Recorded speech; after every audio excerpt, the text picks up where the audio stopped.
أشهد أن لا إله إلا الله. أشهد أن لا إله إلا الله.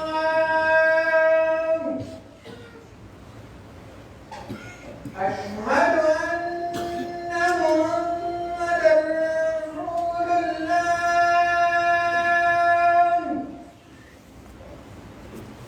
أشهد أن محمدًا رسول الله.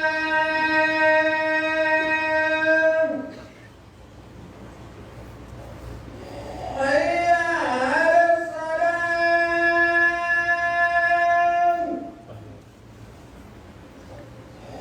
حي على الصلاة.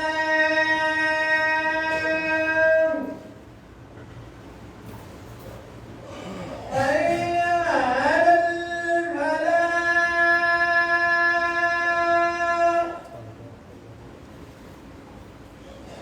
حي على الفلاح.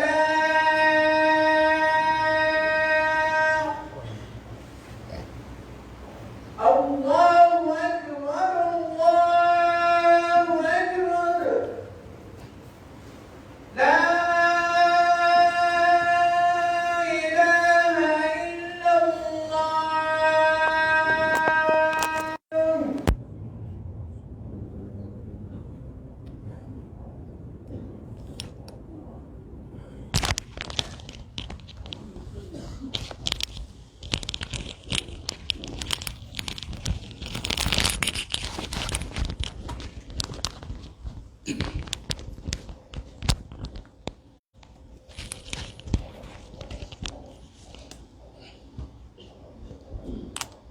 الحمد لله.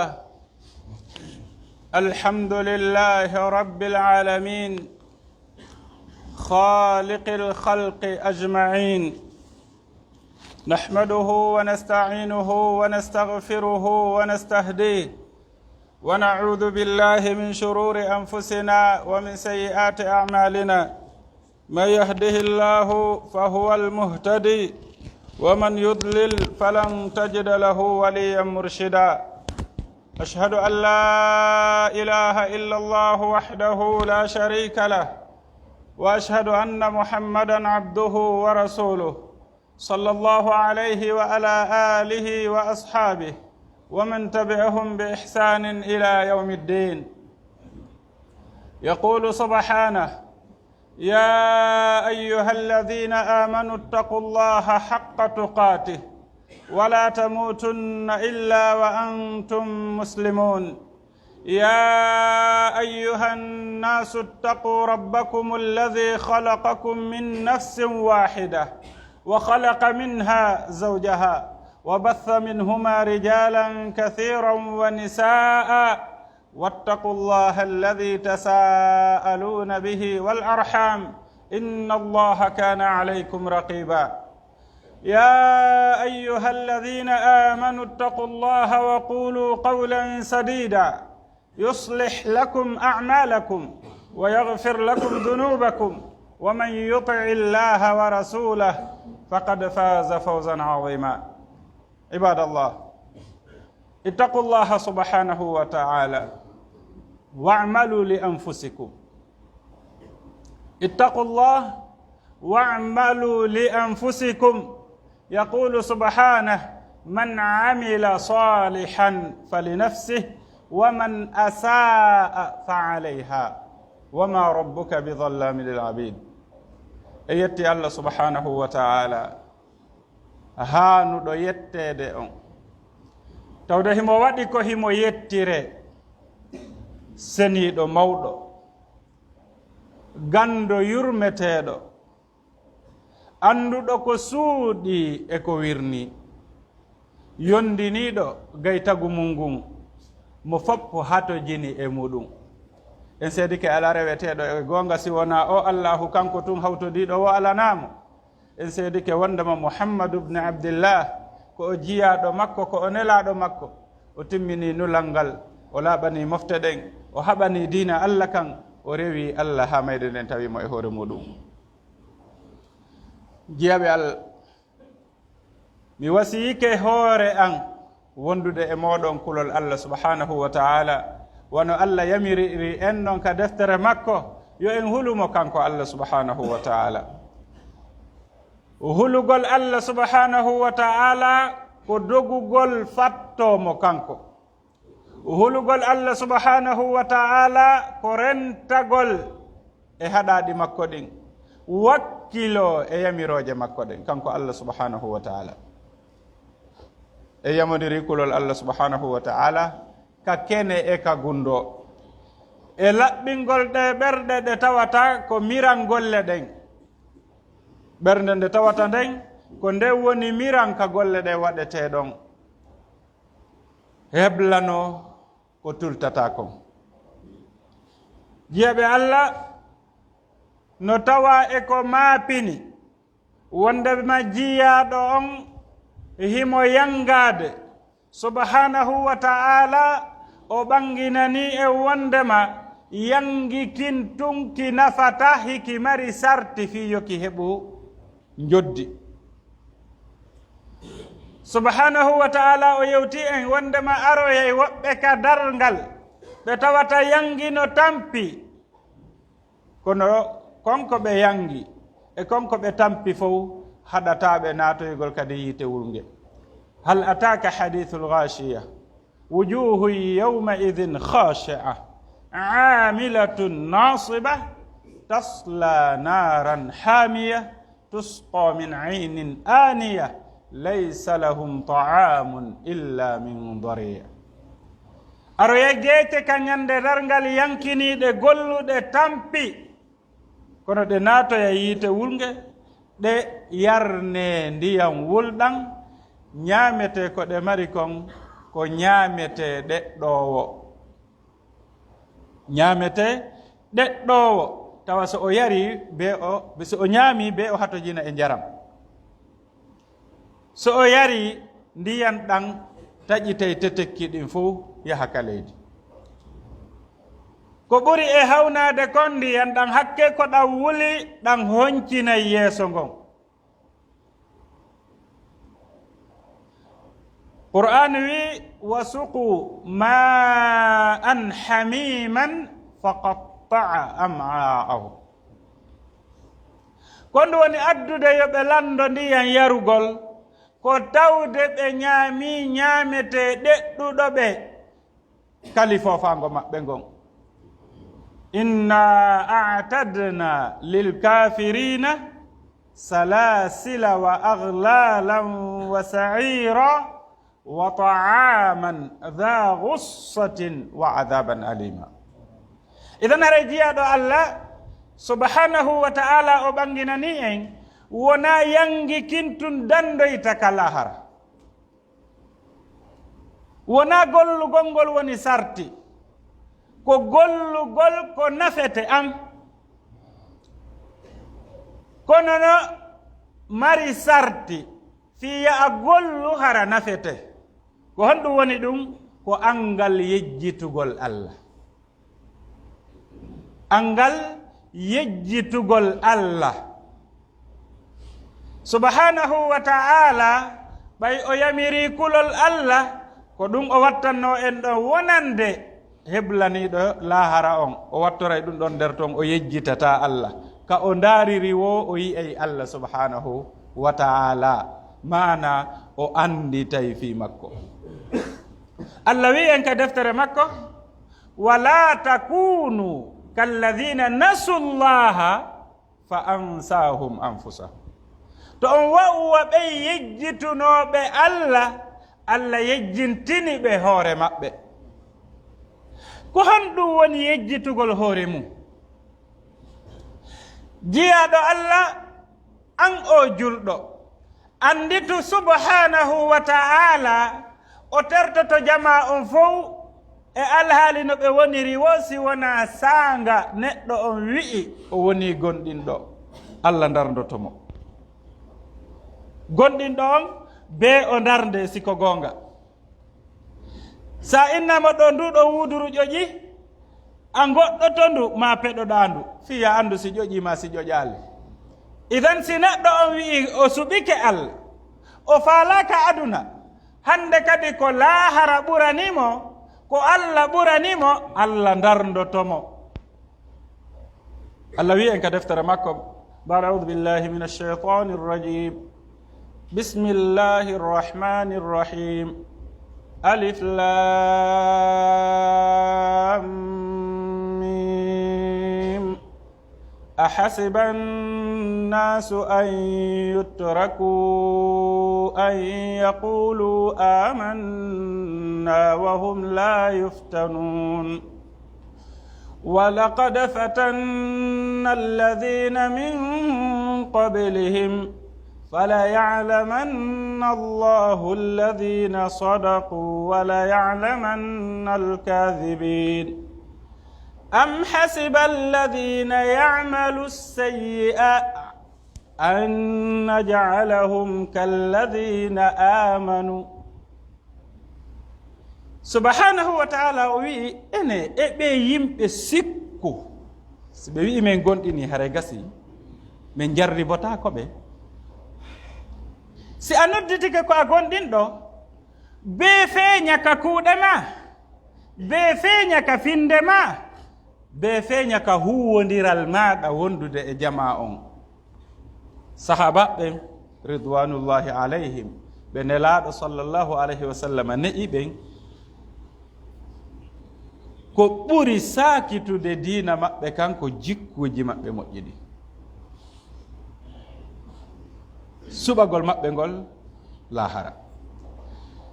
Wonande faalaɗo aduna si ari pooɗodiri e maɓɓe o tawi ɓe accanimo, o pooɗira ɗa ɓe accanamo, haɓen an kan a faalaka? O wi'a o miɗo faala, kono min ko geɓal ngal to mi faala na ngal ɗo ko lannay ngal. O wina ɗum ɗo koko lannata, min kadi miɗo faala konko faalaɗa ton. Mono faala ɗum ko honno gerdata, o holla mo ɗatal ngal. Ko ɗum ɗo ɓuri jaalade. L'islamu ka sorti ton kaafa kaka goɗɗo sakkimo ɗo wi'a feƴƴata ɗo. Leydi ndin ko Allah jeyi, yimɓe ɓen ko Allah jeyi. Goɗɗo no wawi sakkade sari a Allah on wi'a o watta. Idan l'islamu ka sorti ton kaafa kaka ɓe sakka ɗon, ka o sakka ɗon o wi o natata, o forsa o naata. Sina ɗum ko ɓerɗe ɗen udditori sabu jikkuji moƴƴi. Idan artirende toɓɓere ɗo wondema an jiyaɗo on Allah jarribotom. Daare yaasi on mo wonɗen on e mum alhaaliji ɗin no wayi en tawa jarrabuye on himo goongi, kono ko ɓuri hawnade kon ko sanga goɗɗo darnda o tijja mawba o yalti sarire. No woodi noon ɓe ala yaltude hay sari, ɓe hewta sari. Kono joni arten enen ɓe wonɓe yangade ɗo, ndaren neɗɗanke on ma yaasimo fewdiɗen on hande jarrabuye go'o mo marɗen ko wondema neɗɗanke ala nawnude nawnaare juutunde ha o taƴano hoore makko, o heɓɓito golle makko, o yaafodira e ɓe o tooñi, o yaafodira e ɓe o taƴi, o moƴƴintina e ɓe o haɓiduno ɓen e muɗum. O wasiyo ka jawdi makko ko o waɗante ɓaawo makko. No tawa e jarrabuye mo jarriba ɗen on ɗum ɗo jaalaki kamen. Ko accident fo maya ɗon, fewndo ko tawata hiɓe yewta, hiɓe fija, hiɓe jala, himo mari activité ji, himo wadde rendez-vous ji, fewndo ka ɗer rendez-vous ji e ɗin activité ji won dogude ɗon wiya pan wonki kiyaha. Fewndo ka o habbaki yaade, ko dariɗo ka dambugal bitiki mum no yeeyude o yana, ko dariɗo ka hoore gangunal no hutubude o yana, dariɗo ka classe mum no jannude o yana, dariɗo ka baaru beere no yarude beere o yana, wonɗo wadde zina on ko sorte ɗon, wonɗo amude on ki sorte ɗon. Ko o jarrabuye go'o enen woni ko jarriba ɗen, tawata ala nokku no heɓɓitore. Landal angal hiɗa anditi hoorema, o oy a yejjitino hoorema. Ko on ɗo waɗi yejjituɗa hoorema koko yejjituɗa kon Allah. wala takunu kalladina nasullaha fa ansahum anfusahum. Mi lando on jiyaɗo Allah, an o jiyaɗo jooɗiɗo ɗo, a ɗowti fure ko honno fure o yaari. hari himeɗen wondi e makko, meɗen yewtude, meɗen fijude, meɗen jalude, meɗen gollude, nde wotere tun wi'i pan o deƴƴiti, o acciti memminade. min mami min tawi nokku ala memminade. idan o yahi honto o rewi mi anda. hakkunde mayde nden e gurdam ɗan ko segonde jelu timma segonde. sortugol wonkiki ko nde wotere. no gasa noon o muuse buy siki sortoye, kono kaki gayni yaltude ɗon, kanko o gayni eggude aduna, o yahi lahara. no yaawi honno? no yaawi. ɓayki sortama ko honɗum waɗi? min yahi min ɓortimo coñci makko ɗi, ko kanko ɓornani no hoore makko. min itti kurunda simo waɗi, min itti linetije ɗe, min itti kotoni e kurunda maako mele, woni ko sonnajo, woni ko duhiɗo, fof min itti. siko waɗɗo mes min ittay, siko fembiɗo pelette min feppitay, fiyo fof nandu. idan an a moƴƴinali hoorema fi a fottoy e joomima, ta ko yimɓe ɓe moƴƴinante hoorema. an a fewnali hoorema, ta ko yimɓe ɓen fewnete. an a juulanali hoorema, ko yimɓe ɓen juulete. honɗum tawoyta, honɗum tawoyta hay fuy. kala ko an a heblano fewndo wurɗa wattirɗa yeeso, hay fus ko ɓeega wawma waɗande yaha ala. an o jiyaɗo wonɗo yangade ɗo, yeetolan ko wonɗa yangade kon ko fi jelo, ko yimɓe nayo, tato ɓuri jalade e goto arowo wonde. go'o sa landike goɗɗo ko fi on ɗum wonɗa yangade, ene ɓey guure ande.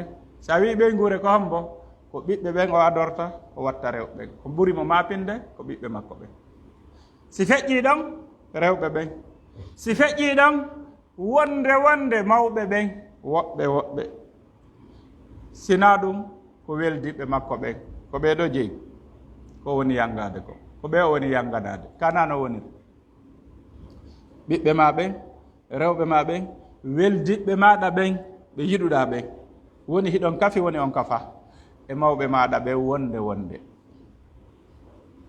ko ɓeɗo wonɗa yanganade, ko ɓeɗo heɓata ko wonɗa yangade ko. si feƴƴi ɓeɗo ko hombo, ko si hawrodiri. jonno mi landoma, hande ka woni ɗo wonkikin sortama, woni ko accident, woni ko crise cardiaque, ko corona, ko ebola, ko sida, ko kala ko woni e nawnaje. ta'addadatil asbabu wal mawtu wahidu. sababuji ɗi woni lurtodirde mayde nden kanko wotere, ko kural, ko almuhim almawtu wahid. yeetolam ɓe wonnoɗa yangade fi mum ɗo, ko hon ɗum ɓe waɗante. miijuta moƴƴade ɓe wonɗa yangade e nder gurdam ma ɗan ɗo fof fi mum, ko hon ɗum ɓe waɗante si wonki kin sortama. rewɓe ɓen wulla piito, ɓiɓɓe ɓen wulla joota, yiɓɓe ɓen wulla linta, mawɓe ɓen ngalɗa. mi sikkuno ko min attoto o mayde, e jaka ko o ko ni, e jaka o ala balɗe. kono ko honɗum ɓe wawi wadde hay fus.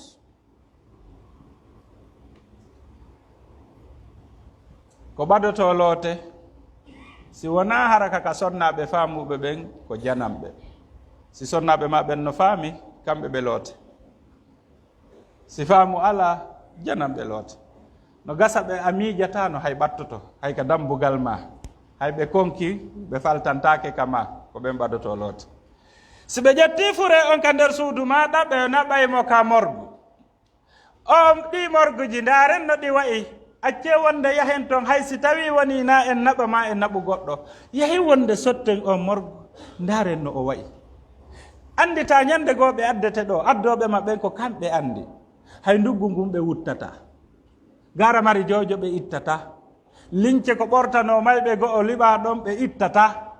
An e beɗɗugol ma, an e laaɓugol ma, an e margol maɗa piiji fii ko wiyete ko contre microbe ma ɗuma ko ɗon ɓe wallinte, ɓe fittata, ɓe wuttata, ɓe ittata ñoogu hay fus.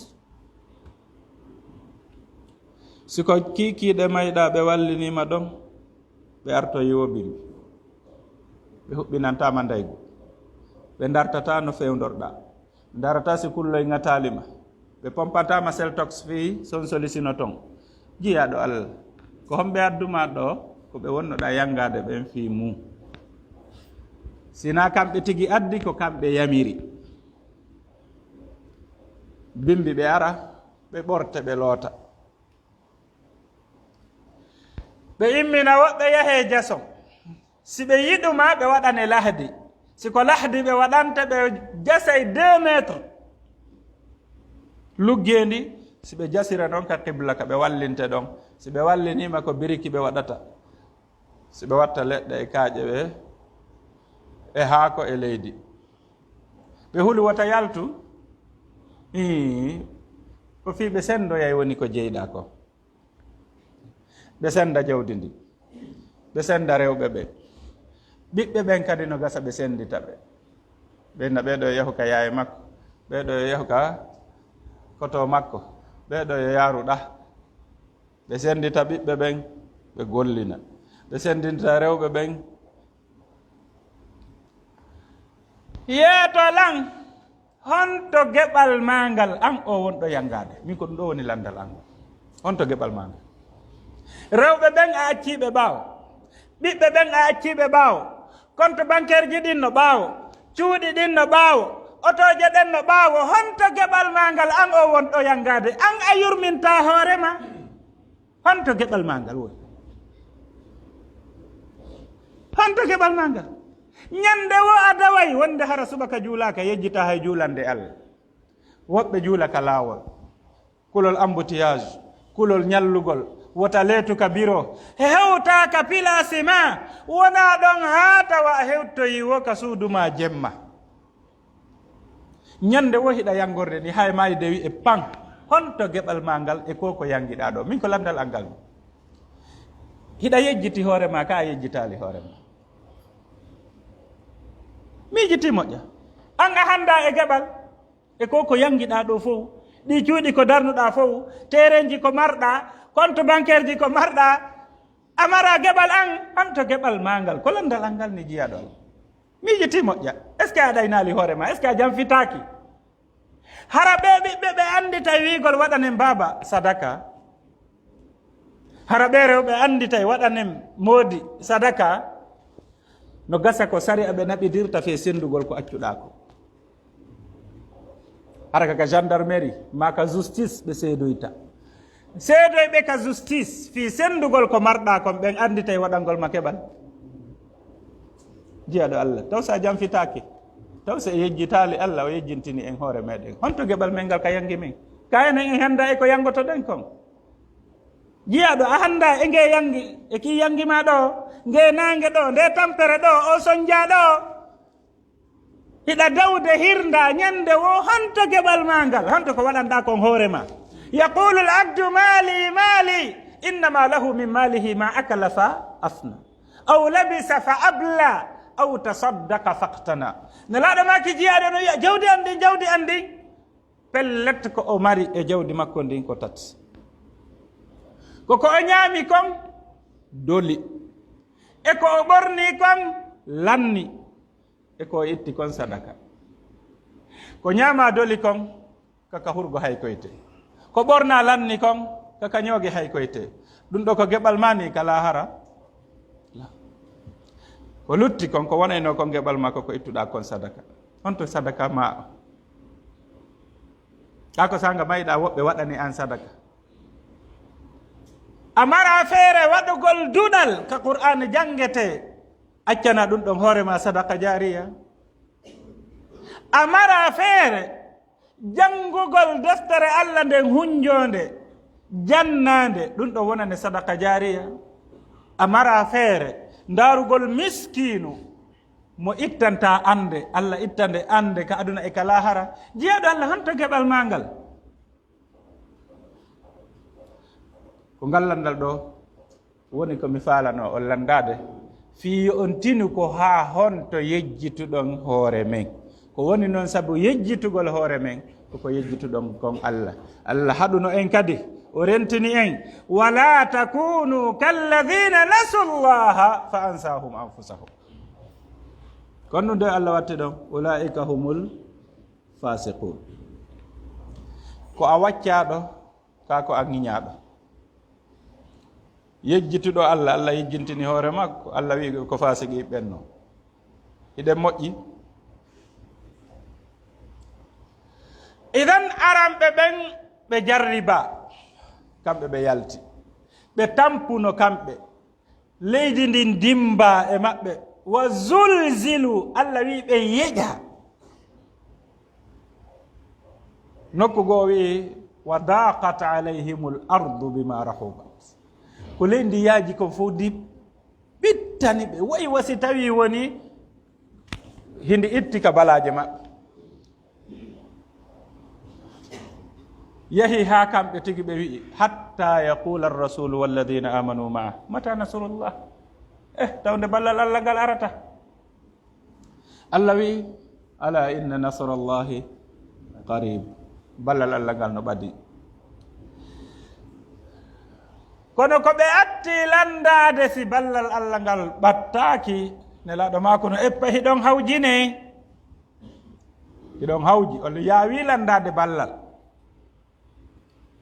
goɗɗo e attinoɓe on ɓen joɗɗinteno seerawwal joɗɗine ka hoore makko ɓe inna yaltu ka dina ma o wiya misali ɓe seera yaltu misali ha o waɗe pecce ɗiɗi ɗum yaltintanomo ka dina makko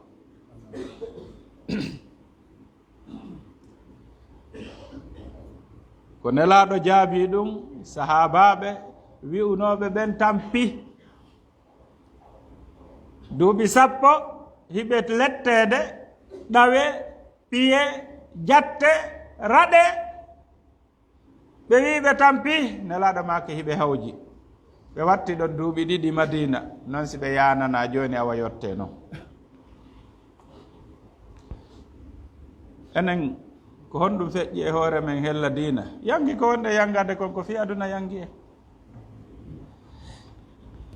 ko yenna ɗen kon ko e ɗaɓɓere jawdi ma e ɗaɓɓere laamu na ɗaɓɓere diina ko piya ɗen kon ko e ɗaɓɓere laamu ma e ɗaɓɓere jawdi ko bonnana ɗen kon ko e ɗaɓɓere laamu na e ɗaɓɓere diina ko yangi en kon ko aduna wona fi Allah hara enen kadi ɗen habbi ala inna nasrallahi qarib e hoore o alhaali ɗo wonɗo yangade fi aduna no habbi nasrun on no habbi ballal wonɗo yangade fi aduna na fi Allah woni yangade sa yangike fi Allah aduna aray dogay ara tawe sa yangike fi aduna a luttay e yangi wallahi jeyaɓe Allah so en daari alhaali men on en tawa hiɗe yurmo wallahi hiɗe yurmo e yangike kono hara nun ko Allah wonno ɗe yanganade kanko himo fodi inna allaha la yudi'u amala amilin minkum min dhakarin aw untha wa huwa mu'min sarti wata yangi makin bonu ko ya wonu ka hoore imanu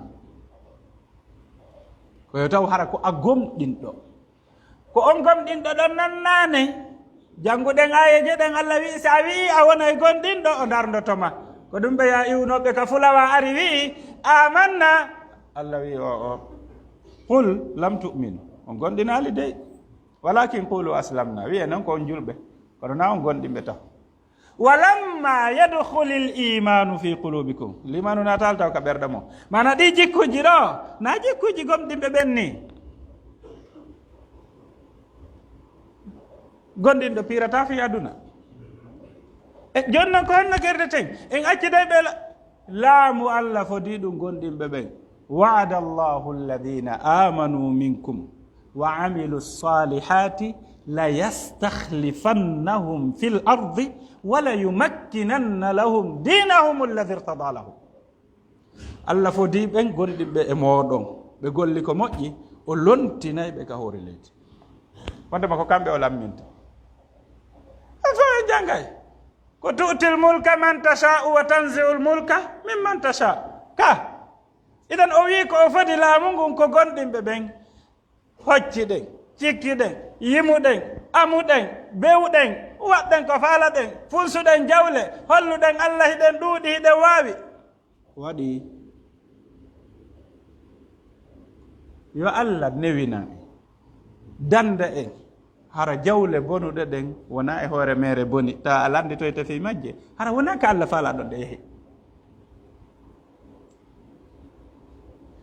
si a yanganike lahara wallahi a heɓay aduna yanganiɗo aduna faɗay lahara man kana yuridu alajilata ajjalna lahu fiha ma nasha'u liman nurid wa man arada alakhirata ɗon ko wa sa'a laha sa'yaha fa ulaika kana sa'yuhum mashkura kono résultat ji ɗin no serti thumma ja'alna lahu jahannama yaslaha madmuman madhura ulaika kana sa'yuhum mashkura résultat ji ɗi wona gooti kono noon kullan numiddu haulai wa haula ka aduna ɗum ɗo fof heɓa arsike ma on no winda waali wota yango fi ɗum arsike ma on no winda waali ɗum hari neɗɗanke on no mari lebbi nayi ka tege yumma makko arsike makko o winda waali na wakkilare ɓeydata ɗum na foofere ɗoytata ɗum ko hon ɗum hanuɗa yangade fi mum ko fi lahara fi aljanna on ko ɗum ɗon allah wi be on tigi golla si heɓa wa man arada al-akhirata wa sa'a laha sa'yaha fa amma man a'ta wattaqa wa saddaqa bil husna fasanuyassiruhu lil yusra faman kana yarju liqa'a rabbih falyamal 'amalan salihan wa la yushrik bi ibadati rabbih ahada ko lahara gollante ko lahara yangante ko ki yangi ɗon allah o foodi wondema o yeɓata yo allah hiwan en golle men ɗen o danda e yeeɓoy aqulu ma tasma'una wastaghfirullaha li wa lakum fastaghfiruhu innahu huwal ghafurur rahim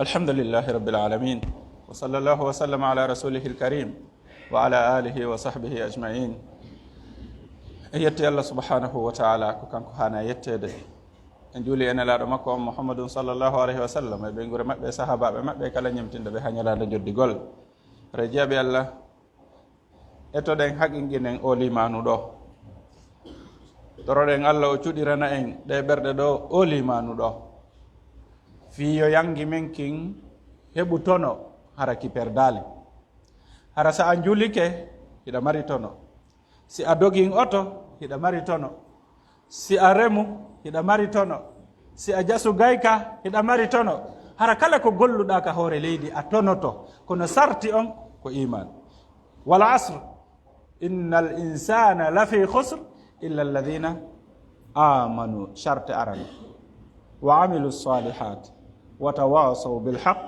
wa tawasaw bis sabr on tuma kala ko golluɗa ko tono wonante en toriki allah subhanahu wa ta'ala yo cuuɗir ɓerɗe meɗen ɗen liman اللهم زين قلوبنا بالإيمان وافتح لنا صدورنا للإسلام هرجع بالله كبيدقول وكيلاد توبن رتودن كالله سبحانه وتعالى مبي جودو دو وونكي ممكن تسكو حسبكي يندارو نتوى موجري الله سبحانه وتعالى وندما ندانكي أنسي أديجتك أنداري أيجتك o taskike o tawi o gollali ko moƴƴi ɓaawo makko o tuubi o ruttike ka allah allah montana hen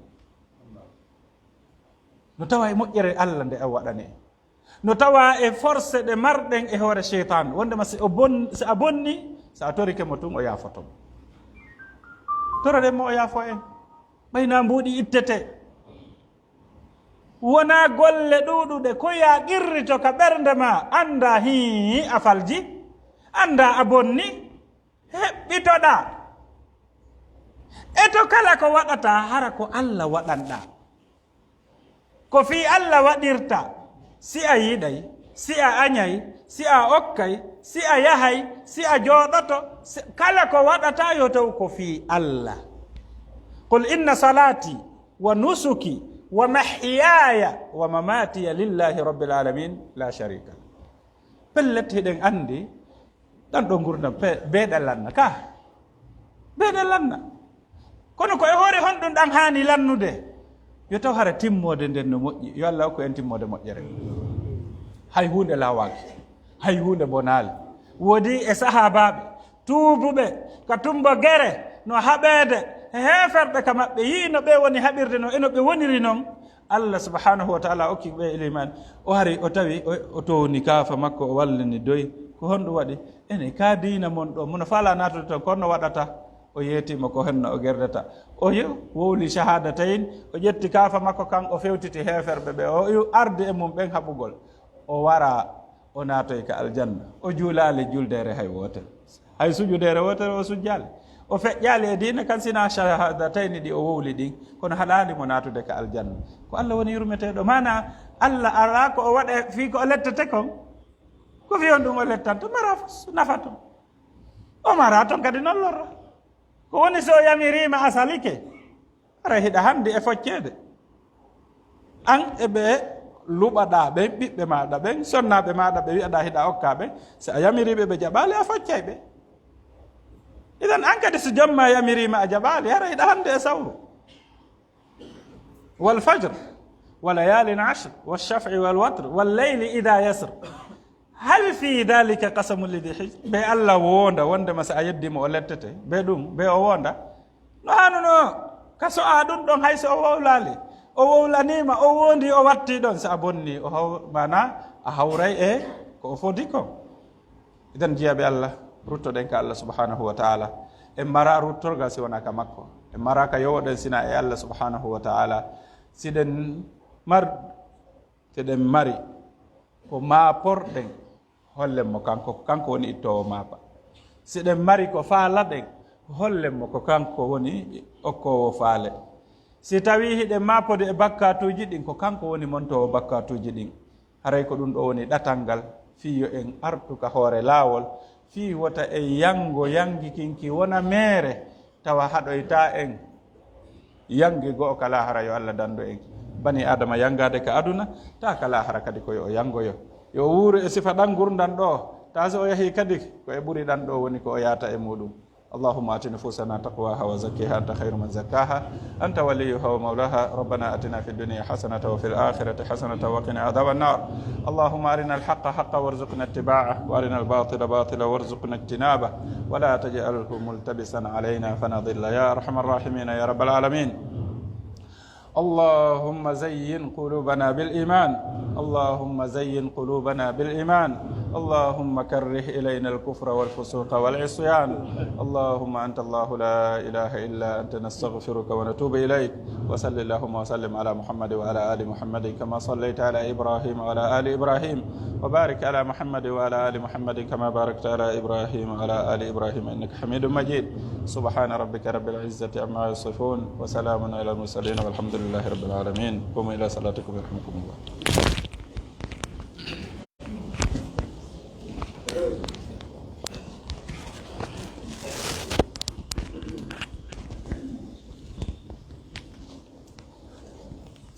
Assalamualaikum warahmatullahi wabarakatuh. Masih julɓe tedduɓe sifude ɗo haray kala toon jimɓe e hendagol audio on yo contacte o numéro ɗo plus 224 626 10 41 65 ka YouTube kadi o ñoƴƴe lien on dow ɗon on hendoytomo kadi ka YouTube inchallah haray ñoƴƴe lien on ka hoore vidéo dow ɗon YouTube on noon abonné ɗon on hendoytomo to inchallah.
الحمد لله